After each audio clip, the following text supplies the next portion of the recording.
Hey, hey, what do you say, Squirrel Squad? Today is hair washing day, but I thought I'd go ahead and do our reading for the day first because it takes a pretty good while for my mane to dry. Chapter 10. The day passed much as the day before had done. Mrs. Hurst and Miss Bingley had spent some hours of the morning with the invalid, who continued, though slowly, to mend, and in the evening Elizabeth joined their party in the drawing room. The loo table, however, did not appear. I had never heard of a loo table. The loo is the bathroom, but, this is like a game table. So there must be a game called loo. L-O-O. Mr. Darcy was writing, and Miss Bingley, seated near him, was watching the progress of his letter and repeatedly calling off his attention by messages to his sister. Mr. Hurst and Mr. Bingley were at piquet, and Mrs. Hurst was observing their game. Elizabeth took up some needlework and was sufficiently amused in attending to what passed between Darcy and his companion. The perpetual commendations of the lady, either on his handwriting, or on the evenness of his lines, or on the length of his letter, with the perfect unconcern with which her praises were received, formed a curious dialogue, and was exactly in union with her opinion of each. How delighted Miss Darcy will be to receive such a letter. He made no answer. You write uncommonly fast. You are mistaken. I write rather slowly. How many letters you must have occasion to write in the course of a year. Letters of business, too. How odious I should think them. It is fortunate, then, that they fall to my lot instead of yours. Pray tell your sister that I long to see her. I've already told her so once by your desire. I'm afraid you do not like your pen. Let me mend it for you. I mend pens remarkably well. Thank you, but I always mend my own. How can you contrive to write so even? He was silent. Tell your sister I'm delighted to hear of her improvement on the harp, and pray let her know that I am quite in raptures with her beautiful little design for a table. I think it infinitely superior to Miss Grantley's. Will you give me leave to defer your raptures till I write again? At present I have not room to do them justice. Oh, it is of no consequence. I shall see her in January. But do you always write such charming long letters to her, Mr. Darcy? They are generally long, but whether always charming, it is not for me to determine. It is a rule with me that a person who can write a long letter with ease cannot write ill. That will not do for a compliment to Darcy, Caroline, cried. Oops. Oh no, I got rid of it. Cried her brother, because he does not write with ease. He studies too much for words of 4 syllables. Do not you, Darcy? My style of writing is very different from yours. Oh, cried Miss Bingley, Charles writes in the most careless way imaginable. He leaves out half his words and blots the rest. My ideas flow so rapidly that I have not time to express them, by which means my letters sometimes convey no ideas at all to my correspondents. Your humility, Mr. Bingley, said Elizabeth, must disarm reproof. Nothing is more deceitful, said Darcy, than the appearance of humility. It is often only carelessness of opinion, and sometimes an indirect boast. And which of the two do you call my little recent piece of modesty? The indirect boast, for you are really proud of your defects in writing because you consider them as proceeding from a rapidity of thought and carelessness of execution, which, if not estima- estimable, you think at least highly interesting. The power of doing anything with quickness is always prized much by the possessor, and often without any attention to the imperfection of the performance. When you told Mrs. Bennet this morning that if you ever resolved upon quitting Netherfield, you should be gone in 5 minutes, you meant it to be sort of a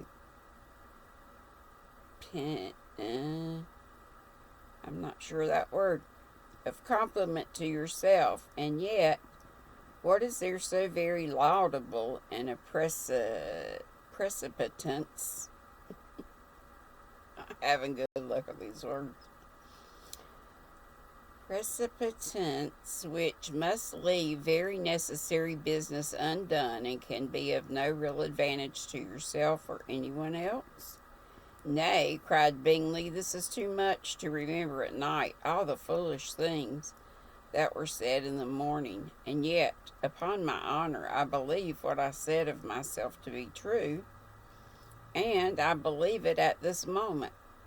At least, therefore, I did not assume the character of needless precipitance merely to show off before the ladies. I dare say you believed it, but I'm by no means convinced that you would be gone with such celerity. Your conduct would be quite as dependent on chance as that of any man I know, and if, as you were mounting your horse, a friend were to say, Bingley, you'd better stay till next week, you would probably do it. You would probably not go, and at another word might stay a month. You have only proved by this, cried Elizabeth, that Mr. Bingley did not do justice to his own disposition. You have shown him off now much more than he did himself. I'm exceedingly gratified, said Bingley, by your converting what my friend says into a compliment on the sweetness of my temper, but I'm afraid you're giving it a turn which that gentleman did by no means intend, for he would certainly think better of me if under such a circumstance I were to give a flat denial and ride off as fast as I could. Would Mr. Darcy then consider the rashness of your original intentions as atoned for by your obstinacy in adhering to it? Upon my word, I cannot exactly explain the matter. Darcy must speak for himself. You expect me to account for opinions which you choose to call mine, but which I have never acknowledged. Allowing the case, however, to stand according to your representation, you must remember, Miss Bennet, that the friend who is supposed to desire his return to the house, and the delay of his plan, has merely desired it, asked it, without offering one argument in favor of its propriety. To yield readily, easily, to the persuasion of a friend is no merit with you. To yield without conviction is no compliment to the understanding of either. You appeared to me, Mr. Darcy, to allow nothing for the influence of friendship and affection. A regard for the requester would often make one readily yield to a request without waiting for arguments to reason one into it. I'm not particularly speaking of such a case as you have supposed about Mr. Bingley. We may as well wait, perhaps, till a circumstance occurs before we discuss the discretion of his behavior thereupon. But in general, in ordinary cases between friend and friend, where one of them is desired by the other to change a resolution of no very great moment, should you think ill of that person for complying with the desire without waiting to be argued into it? Will it not be advisable, before we proceed on this subject, to arrange with rather more precision the degree of importance which is to appertain to this request, as well as the degree of intimacy subsisting between the parties? By all means, cried Bingley, let us hear all the particulars, not forgetting their comparative height and size, for that will have more weight in the argument, Miss Bennet, than you may be aware of. I assure you that if Mr. Darcy were not such a great tall fellow in comparison with myself, I should not pay him half so much deference. I decline. I do not know a more awful object than Darcy on particular occasions and in particular places, at his own house especially, and of a Sunday evening when he has nothing to do. Mr. Darcy smiled, but Elizabeth thought she could perceive that he was rather offended, and therefore checked her laugh. Miss Bingley warmly resented the indignity he had received in an expostulation with her brother for talking such nonsense. I see your design, Bingley, said his friend. You dislike an argument and want to silence this. Perhaps I do. Arguments are too much like disputes. If you and Mrs. Bennet will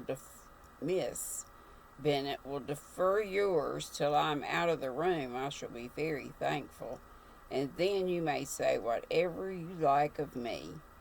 What you ask, said Elizabeth, is no sacrifice on my side, and Mr. Darcy had much better finish his letter. Mr. Darcy took her advice and did finish his letter. When that business was over, he applied to Miss Bingley and Elizabeth for an indulgence of some music. Miss Bingley moved with some alacrity to the pianoforte, and after a polite request that Elizabeth would lead the way, which the other as politely and more earnestly negatived, she seated herself. Mrs. Hurst sang with her sister, and while they were thus employed, Elizabeth could not help observing, as she turned over some music books that lay on the instrument, how frequently Mr. Darcy's eyes were fixed on her. She hardly knew how to suppose that she could be an object of admiration to so great a man, and yet that he should look at her because he disliked her was still more strange.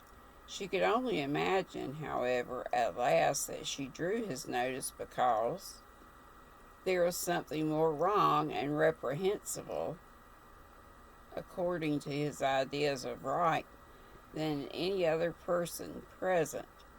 The supposition did not pain her. She liked him too little to care for his approbation. After playing some Italian songs, Miss Bingley varied the charm by a lively Scotch air, and soon afterwards Mr. Darcy, drawing near Elizabeth, said to her, "Do not feel a great inclination, Miss Bennet, to see such an opportunity of dancing a reel?" She smiled, but made no answer. He repeated the question with some surprise at her silence. "Oh," said she, "I heard you before, but I could not immediately determine what to say in reply. You wanted me, I know, to say yes, that you might have the pleasure of despising my taste, but I always delight in overwhelming those kinds of schemes and cheating a person of their premeditated contempt. I have therefore made up my mind to tell you," whoo, this is wordy, "that I do not want to dance a reel at all, and now despise me if you dare." "Indeed, I do not dare."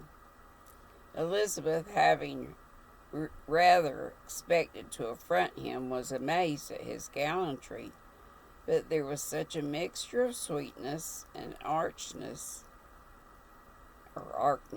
in her manner which made it difficult for her to affront anybody, and Darcy had never been so bewitched by any woman as he was by her.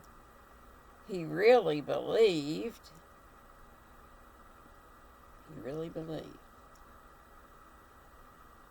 where'd it go? He really believed that,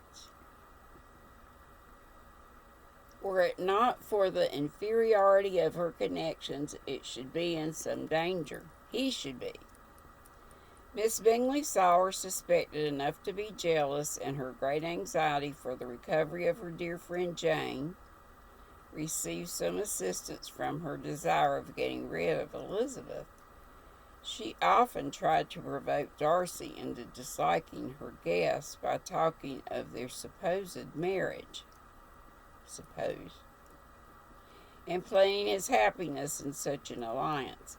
"I hope," said she, as they were walking together in the shrubbery the next day, "you will give your mother-in-law a few hints when this desirable event takes place as to the advantage of holding her tongue, and if you can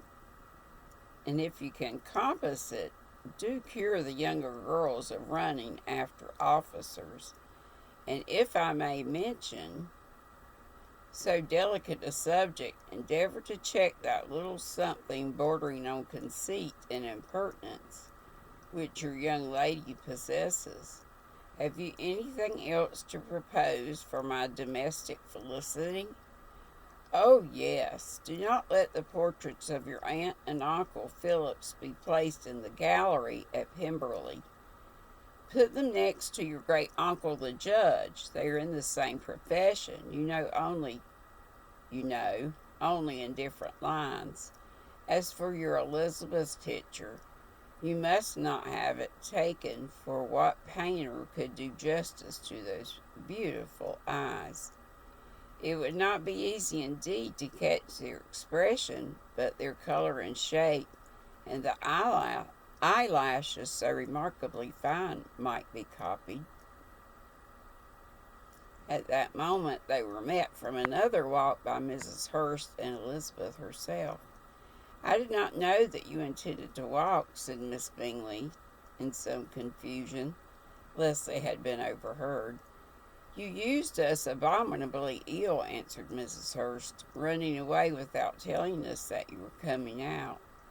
Then, taking the disengaged arm of Mr. Darcy, she left Elizabeth to walk by herself. The path just admitted 3. Mr. Darcy felt their rudeness and immediately said, "This walk is not wide enough for our party. We'd better go into the avenue. But Elizabeth, who had not the least inclination to remain with them, laughingly answered, No, stay where you are. You're charmingly grouped, and appear to uncommon advantage. The picturesque would be spoilt by admitting a 4th. Goodbye." She then ran off gaily, rejoicing as she rambled about in the hope of being at home again in a day or 2. Jane was already so much recovered so as to intend leaving her room for a couple of hours that evening. Phew. Wordy. I hope y'all are getting this. I'm not sure I am. Oh, mercy me. Okay, that was chapter 10. And it took 19 minutes. So we will stop there. And today is hump day. I think it is. So I will be live at 5. And I hope I can think of something to do or talk about, something different. Maybe if you're listening to this and you come at 5, you will have an idea or can put an idea in the comments. I thought about showing off some more of my darn good yarn collection. But for right now, turn off my little heater. Sorry if it makes too much noise, and sorry about me forgetting and sliding this Chromebook around. I keep forgetting about that noise. So anyway, well, let me stop waffling on about whatever this, that, and the third, and I will hope to see you. Be sweet, don't be ugly, and hope to see you at 5. Set your alarm. Bye-bye. Love to you all.